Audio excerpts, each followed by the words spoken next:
Nýr forseti viðskipta- og raunvísindasviðs Háskólans á Akureyri vill efla rannsóknir og bjóða upp á öflugt og rannsóknartengt nám. Dr. Oddur Þór Vilhelmsson er gestur í landsbyggðum.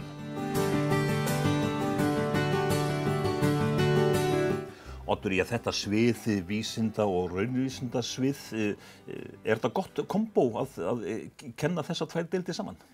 Það held ég alveg tvímælalaust, sko. Það kannski virkar svolítið óvenjulega, en raunvísindi eru mynda grunn að atvinnulífi að miklu leyti og kannski sérstaklega eins og sko, þau raunvísindi sem við kennum sem eru annars vegar sjávarútvegsfræði og hins vegar líftækni, að þetta eru náttúrulega máttarstoðir í atvinnulífinu og sjávarútvegsfræðin auðvitað gamalgróin og feikilega mikilvæg undirstaða undir okkar efnahag og líftæknin alveg ört vaxandi spútnik. Þannig að það liggur eiginlega bara mjög vel við, finnst mér, að tengja viðskiptafræði þarna við. En kennsla á þessum tveimur sviðum, háskólanámið sjálft, eru að verða miklar breytingar í uppbyggingu, hvað varðar kennslu, rannsóknir og svo framvegis? Ég ætla nú kannski ekki að fara að boða einhverjar meiri háttar byltingu, en jú, það er náttúrulega sko, stöðug, við stöndum ekkert í stað, sko. Og eins og ég nefndi þarna að líftæknin væri mjög ört vaxandi og það er eitt af því sem mig langar til þess að leggja svolítið áherslu á, að það er einmitt að tengja betur saman líftæknina og viðskiptafræðina. Við erum með þetta saman í sviði og mig langar að tengja það betur saman einmitt vegna þess að líftæknin er að verða svo ríkur þáttur í okkar atvinnulífi. Á hvaða sviðum líftækni þá að helst að horfa til?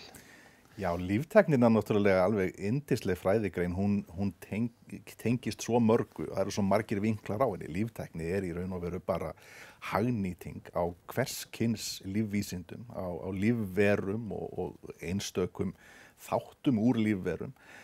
Og það er náttúrulega hægt að sko, nýta það á svo mörgum sviðum og það sem við í öðlindadeildinni höfum lagt svolítið áherslu á, að það er náttúrulega sjávarlíftækni, að tengja saman líftækni við sjávarútveginn og finna hagnýtingar vinkla fyrir lífverur og á því sviði í framleiðslu sjávarafurða. En líka í eins og til dæmis umhverfislíftækni sem það sem ég hef í mínum rannsóknum og lagt mikla rækt við, að það er að segja að hagnýta lífverur og lífvísindi til þess að hreinsa umhverfi og bara í þágu umhverfisverndar. Svo dæmis í tekin, það ég get haldið alveg endalaust áfram að tala hversu yndisleg líftæknin er. En hvernig vilt þú að þessar rannsóknir þær þá þróist í raun og veru? Ertu þá aðalega að horfa til aukinna samvinnu við atvinnulífið? Já, ég sko myndi gjarnan vilja sjá það gerast og ég held að það muni gerast því það liggur svo beint við. En að sama skapi þá gleymum við heldur ekki sko grunnrannsóknunum og ég hvet eindregið mitt starfsfólk og sjálfan mig til þess að sækjast eftir alþjóðasamstarfi og sækja styrki til rannsókna, því að rannsóknir eru einmitt svo mikilvægur þáttur í háskólalífinu. Það er mikilvægt fyrir háskólanemendur að kynnast rannsóknum. Þau eru jú tilvonandi sérfræðingar á sínum sviðum, hvort sem að það er í fjármálum eða sjávarútvegsfræði eða hvar það nú er. Og fyrir sérfræðinga er nauðsynlegt að hafa innsýn frá fyrstu hendi í það sem að drífur áfram þeirra fag. Hver er munurinn svona í grundvallaratriðum á akademískum rannsóknum og svo aftur rannsóknum þar sem að atvinnulífið kemur mjög sterkt að? Akademískar rannsóknir, þar geta tekið langan tíma en atvinnulífið það vill miklu meira hraða. Það er alveg rétt hjá þér. Og sko, við tölum gjarnan annars vegar grunnrannsóknir og hins vegar hagnýtar rannsóknir. Það getur náttúrulega skarast, þessi tveir hlutir. En þar náttúrulega, sko, já, eins og þú bendir réttilega á að atvinnulífið hefur svona aðrar og kannski svona snarpari þarfir. Og við myndum ekki, sko, ef grunnrannsóknir það sem við viljum sinna, þá erum við ekki að ónáða atvinnulífið með því, þá sækjum við fjármuni í það, já, til Evrópusambandsins eða annarra sjóða. En við viljum gjarnan sinna líka og það svolítið svona kannski undir hverjum kennara komið, hvar hann vill leggja sínar áherslur og hvaða tengslanet hann hefur. Það jú svo mikilvægt í öllu rannsókna og menntastarfi, það að hafa góð tengslanet. En hagnýtar rannsóknir, jafnvel í beint í þágu fyrirtækja, eitthvað sem við leggjum líka áherslu á og þá auðvitað leitum við til fyrirtækjana eftir samstarfinu. Og það mikill akkur í því fyrir nemendurinn okkar einmitt sem aftur ætla að verða leiðandi sérfræðingar í framtíðinni, að þau hafi sem sagt þá komist inn í fyrirtæki, að fengið góða innsýn í fyrirtæki, starfað með fyrirtækjum að því að finna góðar lausnir á þeirra viðfangsefnum. Hvort sem það unnið sko innan fyrirtækinsins eða innan háskólans, en að aðgangurinn sé óheftur í raun og veru í báðar áttir, og við sækjumst mjög eftir samstarfi við fyrirtæki og við sækjumst mjög eftir því líka sko að okkar nemendur fái að vinna verkefni með fyrirtækjum, þannig að þau kynnist því umhverfi líka. Það mikið talað mikilvægi þess að efla nýsköpun alls konar. Nýsköpun og rannsóknir, þetta tveir óaðskiljanlegir þættir, eða hvað? Ég held okkur sjóhægt að segja það, já. Það erfitt að sjá fyrir sér hvernig getur orðið nýsköpun ef það kom ekki rannsóknir þar að. Það afskaplega, afskaplega mikilvægt, held ég. Ef við tökum til dæmis bara svona haftengda atvinnustarfsemi sem að hefur komið upp á undanförnum árum, þarna mikið að gerast. Alveg gríðarlega mikið. Að sjálfsögðu innan fyrirtækjana sem þau eru náttúrulega að stunda sína vöruþróun og þess háttar sem að komið að. En svo líka gaman að nefna sko bara hreinlega sko rannsóknir á sjávarlífríkinu. Og við erum að sjá sprotafyrirtæki eins og Biopól á Skagaströnd sem var stofnað á sínum tíma með aðkomu Hjörleifs Einarssonar í háskólanum. Og þau eru að vinna stórkostlegt starf sko, og virkilega gaman að sjá. Og það einmitt eitt, já.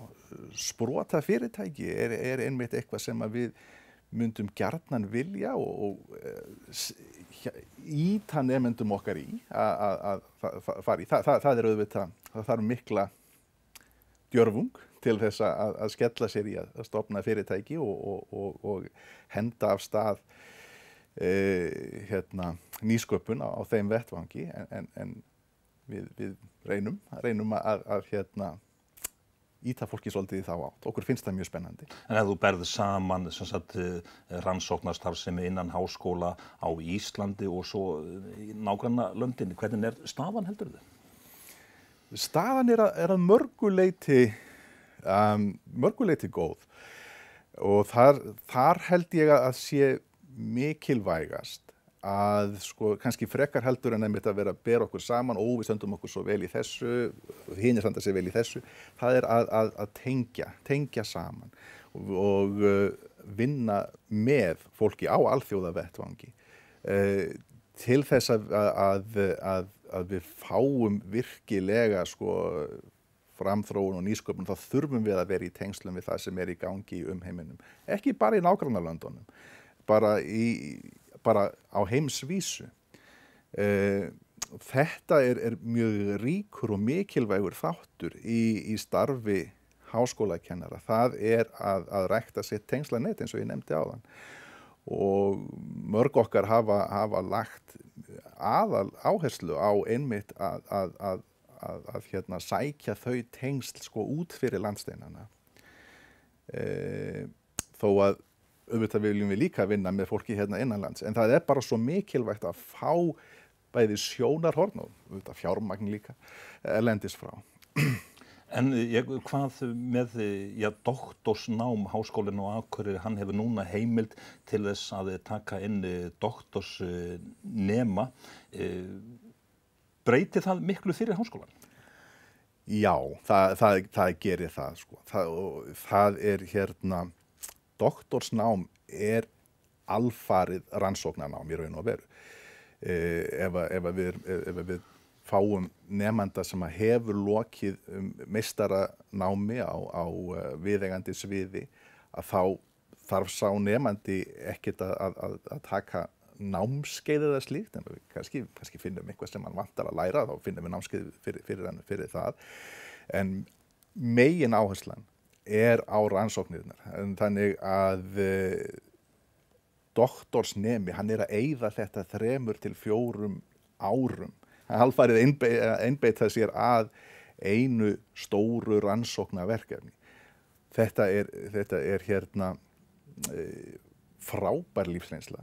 Ég náttúrulega gerði þetta sjálfur á sínum tíma og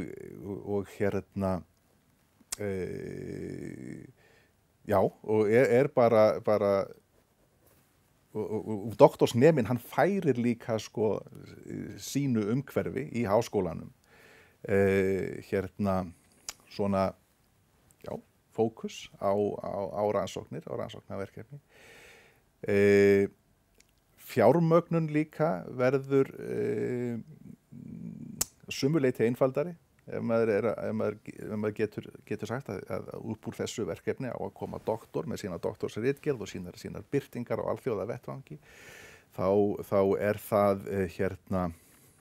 aðlaðandi. En doktorsnemar á Íslandi, þeir hafa kvartað undan fjármögnunar leiðinni.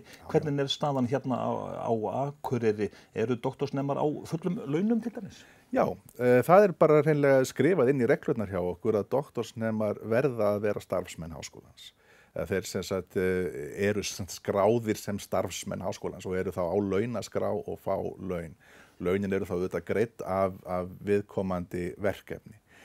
Og það er auðvitað höfuðverkur, bara eins og alltaf, þetta er öll viðfangsefni í lífinu, maður þarf alltaf að leysa úr einhverju og það fjármögnun doktorsnema þetta er náttúrulega mikið, þetta er yfir að lágmarki 3 ár, full laun helst.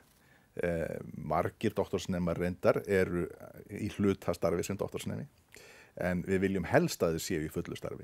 En hvað með kennarana sem að vilja stunda rannsóknir við háskóla, en þó nokkuð stór hluti hjá þeim fer í beina kennslu. Er þetta besta fyrirkomulagið að rannsóknir séu innan háskólana? Já, þetta er svolítið skemmtileg spurning. Þetta er náttúrulega stöðugt. Líf háskólakennara er svolítið skemmtilegt. Við erum ráðin sem kennarar með mismunandi starfsskyldur og það er alveg skilgreint, það er svo mörg prósent í kennslu og stjórnun og rannsóknir. Við verðum að uppfylla það með einu með öðrum hætti og það er oft erfitt bara, þegar maður horfir bara á sitt daglega líf sem kennari, það liggur fyrir stundarskrá, en maður veit að maður þarf að setja tíma hérna í kennsluna og þarna. Þannig að það er rosalega hætt við því að rannsóknirnar einhvern veginn fari til hliðar eða maður ítið undan sér. En það er eitthvað sem að ég vil einmitt reyna að vinna að hjálpa mínu starfsfólki núna í viðskipta- og vísindasviði að losna úr. Þannig að rannsóknirnar sitji alls ekki á hakanum. Því þær eru svo mikilvægur hluti af háskólaumhverfinu. Þetta hafa nemendur okkar líka sagt. það í gangi svona sjálfsmatsúttekt eins og við þurfum að gera reglulega og í viðtölum við nemendur þá hefur það komið fram að þau eru þeirra upplifun af náminu, hún er sko eiginlega jákvæðust og sterkust á þeim sviðum þar sem að þau fá innsýn inn í rannsóknir sem eru í gangi. Það það sem að heillar þau mest skiljanlega. Þannig að samþætting kennslu og rannsókna mjög æskileg og mikilvæg. En eitt af því sem að sagt að þurfi að vera til staðar í háskólasamfélaginu, að það svona ákveðin festa. Háskólinn á Akureyri, hann hefur stækkað gríðarlega hratt á undanförnum árum. Einhver gul ljós sem að blikka þar í hvað festuna varðar? Já, hvað festu varðar, já. Já, sko kannski bara hvað fjármögnun varðar. Það hérna, við náttúrulega, okkur bara skammtaður ákveðin hérna pakki af peningum og sem að, og þar hann stendur ekki í beinu samhengi við nemendafjölda, að vísu tengist það en ekki í beinu samhengi. Og það þýðir það að þegar háskólinn hefur stækkað svona hratt eins og hann hefur gert á undanförnum árum, að þá verður reksturinn svolítið erfiður. Og ég kannski ekki að fara að hætta mér út í einhverja pólitík hér, en það hérna auðvitað verið að vinna í því að reyna að leiðrétta það en eins og sem sagt þá neyðumst við til þess að beita aðgangstakmörkunum. Við getum ekki tekið á móti öllum þeim nemendum sem vilja læra hjá okkur, því miður. Við myndum gjarnan vilja það. En svo sem sagt staðan og það eitt af okkar viðfangsefnum núna að reyna að finna út sem sanngjarnasta og besta leið til þess að velja nemendur úr hérna hópi umsækjenda. Hugum aðeins að þínum rannsóknum og hvar þitt áhugasviði liggur. Þú hefur rannsakað örverur. Þarna mikil gerjun eins og sagðir áðan, bæði á sviði jarðhitarannsókna og í líftengdri eða haftengdri starfsemi. Já. Sko, Sér þetta eflast? Já, alveg tvímælalaust. Sko, við kannski gerum okkur ekki grein fyrir því í okkar daglega umhverfi hversu mikilvægar örverur eru. Því það náttúrulega, það felst í nafninu örverur, það eru svo smáar að við sjáum það ekki með berum augum. En það eru samt, að minnstakosti helmingur ef ekki meira af öllum lífmassa á jörðinni. Þannig að það gríðarlega mikið af þeim, það eru mjög fjölbreyttar, það eru allstaðar. Það stunda sína starfsemi sem við viljum síðan hagnýta í líftækni. Og það það sem að ég hef fengist við á umliðnum árum í mínum rannsóknum. Það sem sagt að reyna að átta mig á því hvaða örverur eru í hvaða umhverfi, hvað eru þær að gera þar, hvers vegna eru akkurat þessar örverur þarna en ekki þarna. Og svo reyni ég að tengja þetta við líftæknina og horfi þá til dæmis á það, í þessu umhverfi, segjum bara þarna á sandinum í Öxarfirði, að þar eru örverur sem að geta brotið niður olíuefni, geta þær nýst okkur í framtíðinni ef það kemur upp mengunarslys til dæmis. Þetta það sem að heillar mig og hérna, ég hef verið að fást við undanfarið. En á þessum sviðum þá hefur atvinnulífið einmitt beinti fjármagni í rannsóknir á þessum sviðum, örverum, alls konar. Já, það hefur verið, enda sko fólk hefur bara verið að sjá tækifærin, það hefur verið að sjá ljósir og tækifærin eru sko gríðarlega mikil, en auðvitað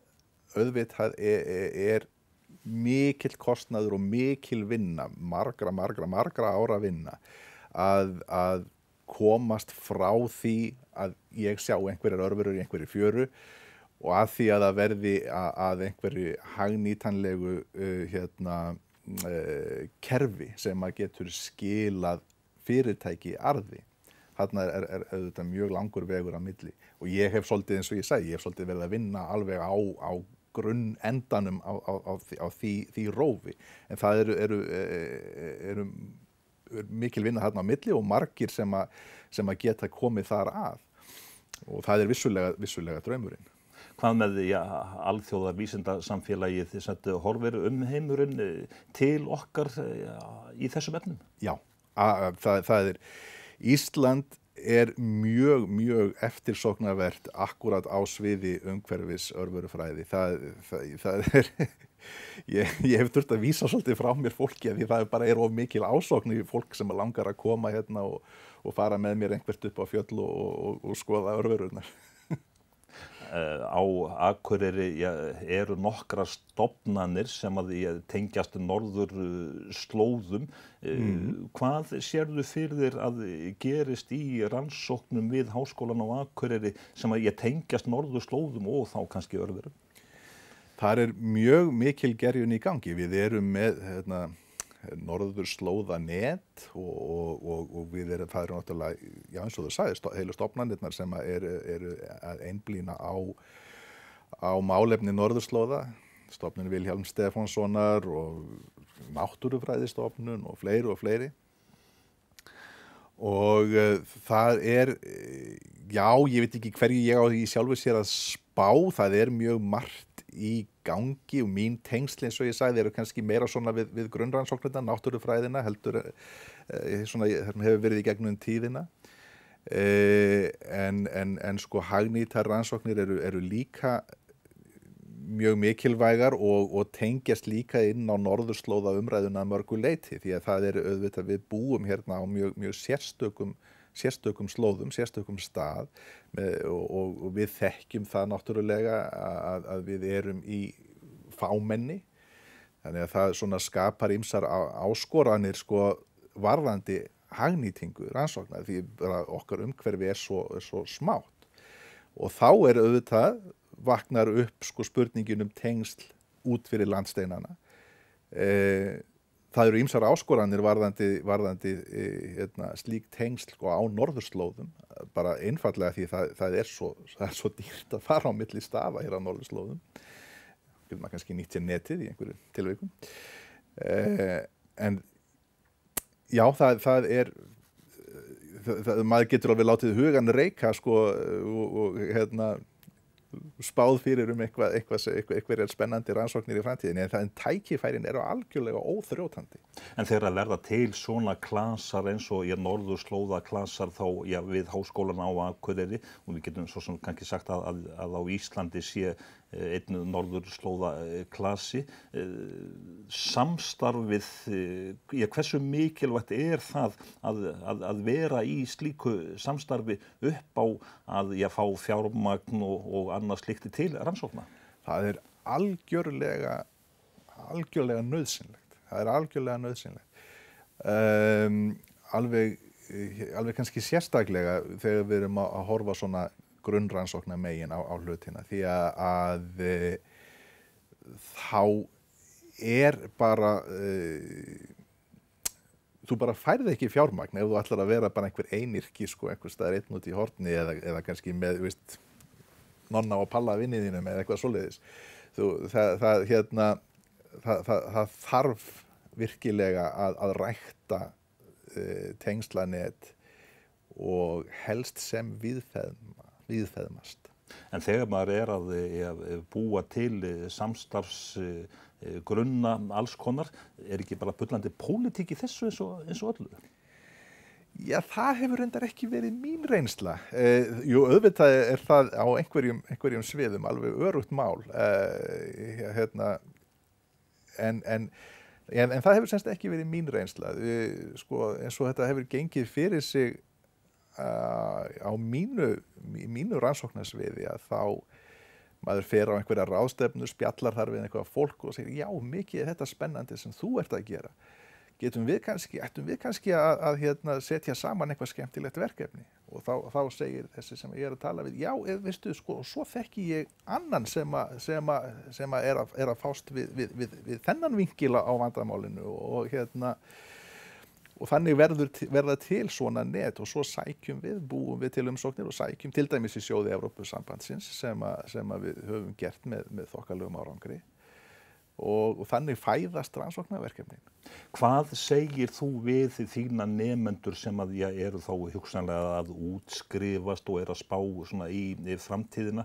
Hveturðu þína nemendur til þess að hleypa heimdraganum og fara út í heim og kynna sér hvernig staðan þar? Já, það geri ég og ekki bara varðandi framhaldsnám og rannsóknarumhverfi, heldur líka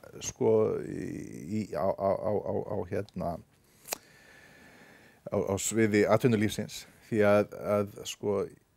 aftur ég kannski minn bakgrunnur svolítið úr líftækninni og þar við höfum marga góða vaxtarbrodda hérna á Íslandi en erlendis þar erum við með stóru fyrirtækin, þar erum við með stóru lyfjafyrirtækin, þar erum við með mjög sérhæfð fyrirtæki, til dæmis í umhverfislíftækni. Þannig að ég hef mikið reynt að tala fyrir því við mína nemendur að þau leiti út fyrir landsteinana og afli sér reynslu erlendis. Það er okkar samfélagi hérna á Íslandi svo mikilvægt að okkar unga fólk afli sér allra þeirra bestu reynslu sem hægt að ná í. En svona saman dregið Ísland, þetta svona land, eld og ís, tækifærin á rannsóknarsviðinu eru mikil. Mjög svo og ekki síst varðandi örverurnar því að meðal mest spennandi örvera frá sjónarhóli líftækninnar að það eru örverurnar sem þrífast annaðhvort í miklum hita eða miklum kulda. Við erum að sækjast eftir ensímvirkni sem á að nýtast, segjum kannski í einhverju matvælaframleiðslu við hitastig í kæli, nú eða þá út í fjöru í kulda, að þá viljum við sækja þá þær örverur sem hafa þau ensím í kalt umhverfi og þess vegna hef ég verið aðeins að vinna með örverur úr jökulís og þess háttar. Og fleiri í háskólanum, ég get nefnt Jóhann Örlygsson til dæmis og Sean Scully sem eru mikið að vinna með hitakærar örverur úr íslensku hverunum. Þar gegnir þá sama máli þar að þar erum við að sækjast eftir ensímvirkni við hátt hitastig sem getur verið mikilvægt í iðnaði líka. Oddur Þór Vilhelmsson, doktor við Háskólann á Akureyri, þakka þér fyrir spjallið og komuna. Þakka þér kærlega fyrir.